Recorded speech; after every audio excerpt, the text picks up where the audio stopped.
Hello दोस्तों, आप सभी का फिर से स्वागत है डिजायर आईएएस में। और ये हमारा लेक्चर नंबर 3 है बैंकिंग सिस्टम इन इंडिया का। और आप हमारे 2 लेक्चर देख चुके हैं जिसमें मैंने ये रेड वाले टॉपिक लेक्चर नंबर 1 में कवर किए और ये जो दूसरे कलर वाले टॉपिक है वो मैंने लेक्चर नंबर 2 में कवर किए। अभी जितने भी ब्लू या लाइट ब्लू कलर के टॉपिक हैं that I will be covering in lecture number 3 and further lecture 4, 5, 6, 7, 8। Okay, तो टोटल इसके 8 लेक्चर आने वाले हैं। तो हम लेक्चर नंबर 3 में चालू करेंगे सबसे पहले नॉन बैंकिंग फाइनेंशियल इंस्टीट्यूशन से। तो चलिए चालू करते हैं नॉन बैंकिंग फाइनेंशियल इंस्टीट्यूशन से। इन्हें हम एनबीएफसीज भी कहते हैं। फाइन, शॉर्ट में आपने सुना होगा एनबीएफसीज। फॉर एग्जांपल ये जो हमारा इंश्योरेंस कंपनी है वो एक एनबीएफसी है। ठीक है, तो चलिए डिटेल में जानते हैं कि ये नॉन बैंकिंग फाइनेंशियल इंस्टीट्यूशंस क्या होते हैं।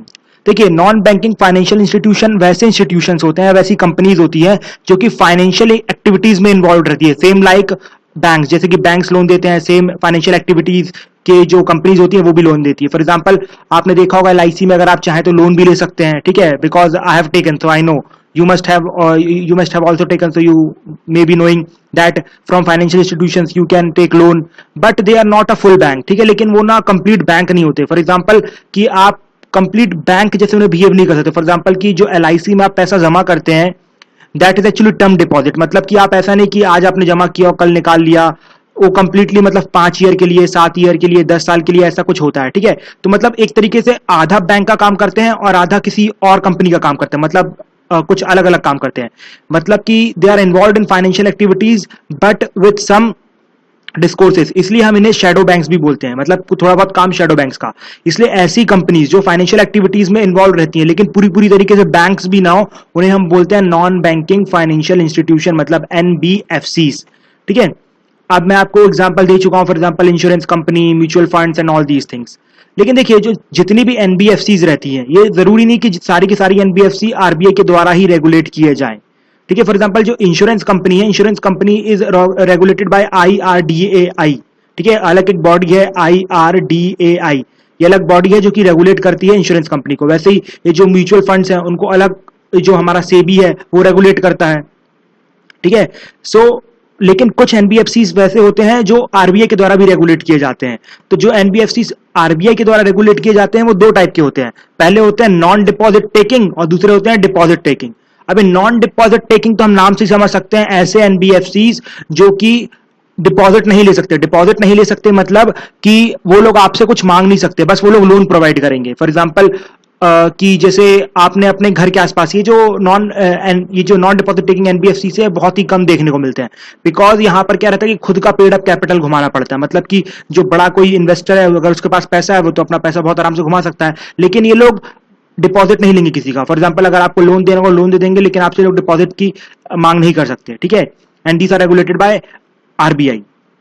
और इनको चालू करने के लिए फॉर एग्जांपल अगर आपको मान लीजिए नॉन डिपॉजिट एनबीएफसी चालू करनी, जैसे बैंक चालू करते हैं वैसे एनबीएफसी भी चालू करते हैं, तो ये चालू करने के लिए आपको इनिशियल अमाउंट कितना रखना पड़ेगा, वो है 100 करोड़। ठीक है, और फिर दूसरे एनबीएफसी कौन से होते हैं जो रेगुलेट किए जाते हैं आरबीआई के द्वारा, वो होते हैं डिपॉजिट टेकिंग एनबीएफसीज। मतलब कि यहां पर इनको अलाउड रहता है कि आप एनबीएफसी मतलब आप डिपॉजिट ले सकते हैं। फॉर एग्जांपल कि अगर ये लोग मुझसे चाहें तो ये लोग मुझसे डिपॉजिट भी ले सकते हैं और सारी चीजें लोन भी प्रोवाइड करवा सकते हैं। लेकिन जो ये लोग लोन प्रोवाइड करवाते हैं वो एक्चुअली टर्म लोन होता है। टर्म लोन क्या होता है कि मतलब करंट अकाउंट टाइप का लोन नहीं रहता। फॉर एग्जांपल कि आपको 5 साल के लिए, 10 साल के लिए, 7 साल के लिए, इस टाइप का जो लोन फिक्स किया जाता है, फिक्स डिपॉजिट रहता है, उसको हम टर्म लोन कहते हैं। तो जो डिपॉजिट टेकिंग एनबीएफसी रहते हैं इनको डिपॉजिट लेना तो अलाउड है, लेकिन वो भी टर्म डिपॉजिट। यहाँ पर नॉन डिपॉजिट वालों को तो अलाउड ही नहीं है, लेकिन इन लोग को यहाँ पर अलाउड है विच इज इन टर्म। ठीक है, मतलब PDA that means fix deposit and all they can take. ठीक है, अब देखिए इन लोगों को यहाँ पर डिपॉजिट अलाउड है। तो आप सोच रहे होंगे ये लोग डेबिट कार्ड और चेक भी इशू कर सकते हैं। No, they are not allowed to issue debit card and cheque. Why? Because इनका जो डिपॉजिट है वो टर्म डिपॉजिट है। ठीक है, ये चेक और डेबिट कार्ड तो तब इशू किया जाता है जब आप परमानेंटली पैसा यूज कर सके। जो आप पैसे फिक्स करके रखते हैं क्या वो यूज कर सकते हैं 5 साल से पहले? नहीं। ठीक है, कर सकते हैं जब तोड़वाए हो, that is a separate case, but वैसे तो आप करंट अकाउंट में यूज नहीं कर सकते ना। So in the same way they can not issue debit card and cheque books. और यहां पर पेड अप कैपिटल कितना होना चाहिए? That is 200 crore. ठीक है, अब जो डिपॉजिट टेकिंग एनबीएफसीज होती हैं ये भी 2 पार्ट्स में डिवाइड की जा सकती है। पहली कौन सी होती है? पहली होती है रेटेड और दूसरी होती है नॉन रेटेड। ठीक है, अब रेटेड एनबीएफसीज कौन सी होती हैं? रेटेड एनबीएफसीज वो एनबीएफसीज होती हैं जो कि क्रेडिट रेटिंग एजेंसी जिन्हें रेट करती हैं, ठीक है, क्रेडिट रेटिंग एजेंसी जिन्हें रेट करती है। आपने काफी क्रेडिट रेटिंग एजेंसी का नाम सुना, for example Moody and all. मैं सिर्फ एग्जांपल बता रहा हूं क्रेडिट रेटिंग एजेंसी क्या होती है। इंडिया की अपनी सेवरल क्रेडिट रेटिंग एजेंसीज हैं जो कि इन डिपॉजिट टेकिंग एनबीएफसी को रैंक करती है। फॉर एग्जांपल मान लीजिए एबीसी एक एनबीएफसी है, ठीक है, अब वो उसको उन्होंने फर्स्ट रेटिंग दी, तो उस मतलब जो जिसको फर्स्ट रेटिंग मिली आप उनसे लोन देना लेना प्रेफर करेंगे या फिर उनके पास डिपॉजिट देना प्रेफर करेंगे। मेनली डिपॉजिट के लिए, जो रेटिंग है डिपॉजिट के लिए, ठीक है। अब जिसकी लास्ट रैंकिंग होगी 100th रैंकिंग हुई, उसको आप डिपॉजिट क्यों देंगे? वो उसके पैसे तो कभी भी डूब सकते हैं, लेकिन जो फर्स्ट वाली उसको जरूर देंगे। इसलिए जो मतलब रेट की जाती है, ठीक है, जो एनबीएफसी रेट की जाती है वो अपने जो फंड रहता है, ठीक है, टोटल फंड रहता है उसका 4 गुना लोन दे सकते हैं। वो लोग कितना लोन देते हैं? 4 गुना। जितना मान लीजिए उनके पास 100 रुपए है तो वो लोग 400 रुपए लोन दे सकते हैं। लेकिन जो नॉन रेटेड कौन सी होंगी? जो कि रजिस्टर्ड नहीं की गई है क्रेडिट रेटिंग एजेंसीज के द्वारा, मतलब जो कि क्रेडिट रेटिंग एजेंसी सोचती है नहीं ये they are not worthy to be registered, ठीक है, मतलब वो अभी मतलब हो सकता है अभी खुली हो या फिर उनका क्रेडिट पहले से बेकार हो जिससे वो लोग उन्हें मतलब रेट देने को तैयार ही नहीं है, ठीक है, और वो अपने फंड का सिर्फ और सिर्फ 1.5 मतलब 1.5 टाइम्स ओनली ही लोन दे सकती है, ठीक है। तो आपको एक बार जल्दी से क्विक रिवीजन देता हूं। नॉन बैंकिंग फाइनेंशियल इंस्टीट्यूशंस क्या होते हैं? ये फाइनेंशियल कंपनीज होती हैं, लेकिन ये लोग अपना पूरा बैंक की तरह काम नहीं करते हैं, शैडो बैंक भी कहा जाता है। These are regulated by RBI as well as other regulator as well, ठीक है। और फिर एनबीएफसी को दो पार्ट में डिवाइड कर सकते हैं, non deposit taking NBFC, deposit taking NBFC. और डिपॉजिट टेकिंग एनबीएफसी दो टाइप की होती है, रेटेड और नॉन रेटेड, ठीक है। तो आपको एनबीएफसी का पूरा कॉन्सेप्ट समझ में आ गया। एक और चीज जो नहीं भूलनी है वो ये कि ये लोग 3.5% मतलब 3.5% से कम लोन, दैट मींस कम इंटरेस्ट रेट चार्ज नहीं कर सकते, और 12.5% से ज्यादा इंटरेस्ट रेट चार्ज नहीं कर सकते, ठीक है। अब 3.5% से इसलिए लोग कम इंटरेस्ट रेट चार्ज नहीं कर सकते बिकॉज ये लोग क्या करते हैं, शुरू में आके जो बाकी डिपॉजिट टेकिंग एनबीएफसीज रहती है, ठीक है, उनका ये लोग मार्केट खराब करने की कोशिश करते हैं। फॉर एग्जाम्पल पहले शुरू में सस्ता दो और फिर जैसे ही वो जो जितनी भी कंपनियां डूब जाएंगी, बैंकरप्ट हो जाएंगी, उसके बाद आप रेट बढ़ा लो, ठीक है। इसलिए फिक्स किया गया कि 3.5% से आप कम नहीं देंगे और you will not give more than 12.5%, क्योंकि 12.5% से ऊपर देखो तो कौन अलाउ करेगा आपको, ठीक है। So this is about NBFCs. Now let's move to the next topic, which is very important topic और न्यूज में बहुत ही ज्यादा रहता है और आपको इसके बारे में टेक्निकली मतलब जितने भी टॉपिक्स हैं इसके अंदर एनपीए के अंदर उनके आपको टेक्निकल मीनिंग पता होनी चाहिए, ठीक है। तो एनपीए क्या होता है? नॉन परफॉर्मिंग एसेट क्या होता है?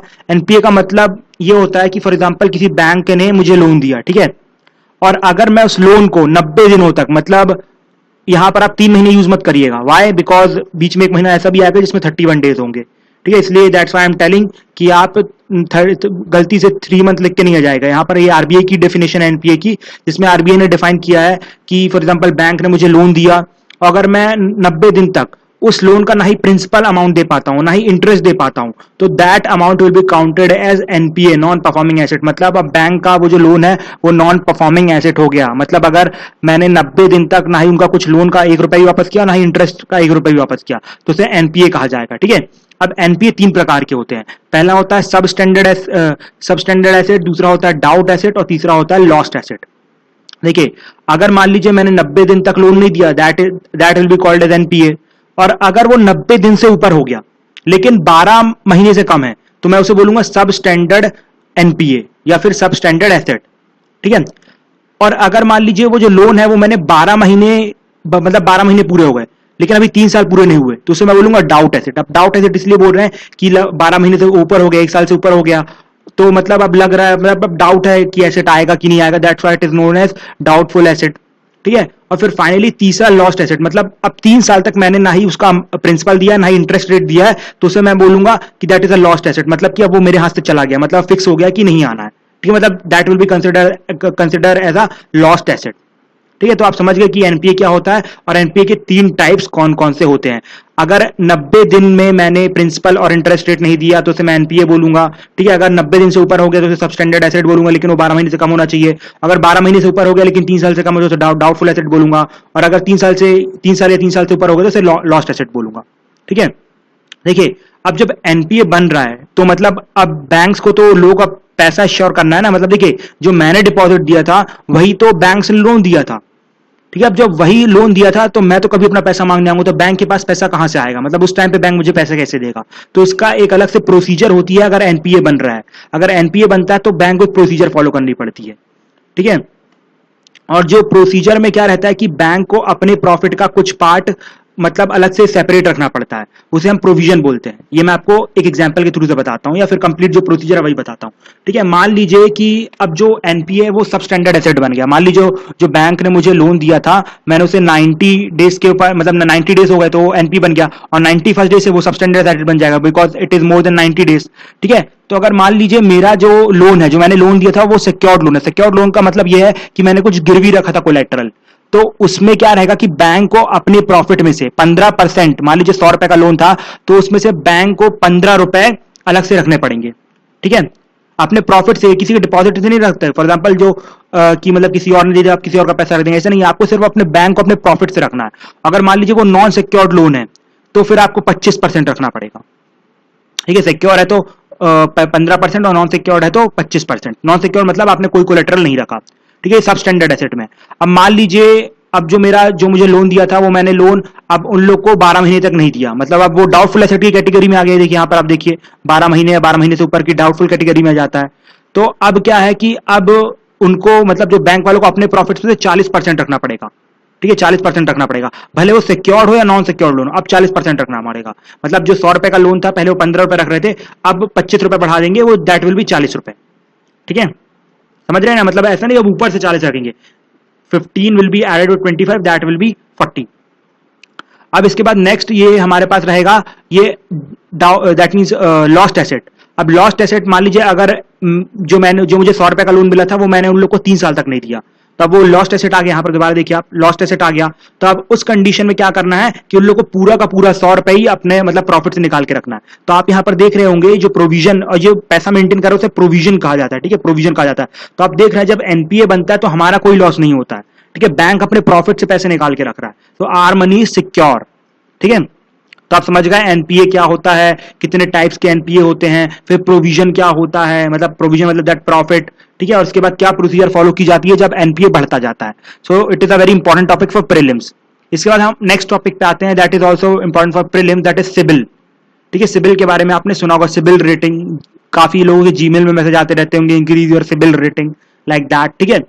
तो सिबिल एक्चुअली में क्या था, एक एजेंसी थी शुरू में जिसे कि अगस्त 2000 में स्टैब्लिश किया गया था, ठीक है। अब ये सिबिल क्या करती थी कि ये यूजुअली जितने भी बोरोवर्स रहते हैं किसी भी बैंक के हो, इंडिया में आप किसी भी बैंक के हो, छोटे मोटे किसी भी बैंक के हो, वो क्या करती थी उन जो लेंडर रहते थे बैंक से लेती थी, सबका डेटाबेस लेती थी और उसके अकॉर्डिंगली डेटा मेंटेन करके रखती थी कि किसने कितना लोन लिया, किसने कितनी बार डिफॉल्ट किया, किसने कितने अच्छे से लोन पे किया, ये सब वो मेंटेन करके रखती थी। फिर क्या हुआ कि उसने एक वेबसाइट लॉन्च की, ठीक है, जिसका नाम सिबिल है। और उसी मतलब अपने डेटाबेस के आधार पे, जो उसके पास रियल डेटाबेस है बैंक के द्वारा, उसके आधार पे उसने क्या किया कि उसमें लोगों को रेटिंग देना चालू की। और रेटिंग लोगों को मिलती है 900 में से, ठीक है। और ये जो वेबसाइट है वो कोई भी दे सकता है, अगर आप भी चाहें तो आप जाके भी गूगल में टाइप कर सकते हैं सिबिल और अपना नाम हम डाल के, अगर आप रजिस्टर्ड है बैंक अकाउंट से मतलब किसी भी बैंक से, तो नाम अकाउंट डाल के आप अपनी रेटिंग देख सकते हैं, ठीक है। अगर आपकी रेटिंग 750 से मतलब 750 से कम आ रही है तो आपको लोन नहीं मिल सकता, ठीक है। फॉर एग्जांपल जैसे अगर आप लोन के लिए अप्लाई करते हैं सबसे पहले बैंक वाले आपकी सिबिल रेटिंग देखते हैं। अगर इट इज लेस देन 750 तो आपको बोलेंगे स्ट्रेट अवे बोल देंगे कि सर आपको लोन नहीं देंगे, ठीक है। अगर 750 से ऊपर है तो आपको लोन मिल जाएगा और it can be accessed bye anyone. अगर फॉर एग्जांपल कि और जिन लोगों की मतलब जिन लोगों ने आज तक लोन नहीं लिया है तो उनकी रेटिंग क्या दिखाई देगी। फॉर एग्जांपल अगर आपने लोन नहीं लिया, आप स्टूडेंट हैं, तो आपकी रेटिंग -1 होगी, आप जाके चेक कर सकते हैं। Okay, this is all about CIBIL and it was asked in prelims 2014 or 15, I don't remember, but it was asked, so it was very important, that's why I have covered it. Okay, अब next और last topic है आज के lecture का, that is wilful defaulter. Wilful defaulter क्या होता है, ठीक है। देखिए विलफुल डिफॉल्टर 3 कंडीशन में बनता है। पहला ये कि मान लीजिए आपने लोन लिया, ठीक है, और आपने जानबूझ के लोन पे नहीं किया, आपके पास पैसे बट फिर भी आप लोन पे नहीं करे, for example Vijay Mallya, that will be considered as wilful defaulter, ठीक है। अगर आप यूजुअली डेलिबरेटली डिफॉल्ट करते हैं that will be called as wilful defaulter, ठीक है। ये पहली कंडीशन हो गई, आप विलफुल डिफॉल्टर बन गए। दूसरी कंडीशन कब कोई दैट मींस विल डिफॉल्टर बन सकता है, ये कि अगर आपने मान लीजिए ये जो लोन लिया है वो लिया है घर बनवाने के लिए, लेकिन आपने उससे BMW ले लिया है, so that is also consider as a case of wilful defaulter, ठीक है। और तीसरी कंडीशन का जब आप विलफुल डिफॉल्टर बन सकते हैं वो तब जब आपने जो एसेट, फॉर एग्जांपल कि अगर आपने जो BMW के लिए अपने घर के लिए लोन लिया था उसके पीछे कुछ एसेट प्लेज किया था, मतलब आपने सिक्योर्ड लोन रखा था, फॉर एग्जांपल अपनी प्रॉपर्टी, कोई पुरानी प्रॉपर्टी रखी थी और आपने बैंक को बिना बताए वो प्रॉपर्टी बेच दी, ठीक है, so that will also be considered as a wilful defaulter. तो आप जैसे 3 कंडीशन में आप विलफुल डिफॉल्टर करार किए जा सकते हैं, और इस विलफुल डिफॉल्टर के अगेंस्ट पीनल प्रोविजन होते हैं, ठीक है, मतलब इसके अगेंस्ट पीनल प्रोविजन होते हैं। हमने इस लेक्चर में जितने हमारे टॉपिक्स थे वो हमने कवर किए, that means our lecture number 3 is over, and lecture number 4 will be a most important lecture of this complete series, ठीक है। बैंकिंग सिस्टम ऑफ इंडिया का सबसे इंपॉर्टेंट लेक्चर यही होने वाला है, लेक्चर नंबर 4, बिकॉज मैं आपको ट्विन बैलेंस शीट बताऊंगा, ARCs क्या होती हैं, CDR S4 स्कीम, बहुत ही इंपॉर्टेंट लेक्चर है, तो जरूर देखिएगा। हो सकता है ये 20 to 25 मिनट तक भी चला जाएगा, तो थोड़ा पेशेंस रखिएगा, ठीक है, लेकिन ये वाला लेक्चर मिस नहीं करिएगा। उसके बाद सिर्फ हमारे 3 से 4 लेक्चर और बचेंगे, and we will be over with our banking system in India. So thank you, have a nice day friends, and don't forget to like, share and give your positive reviews to this video. Thank you, have a nice day friend, bye bye.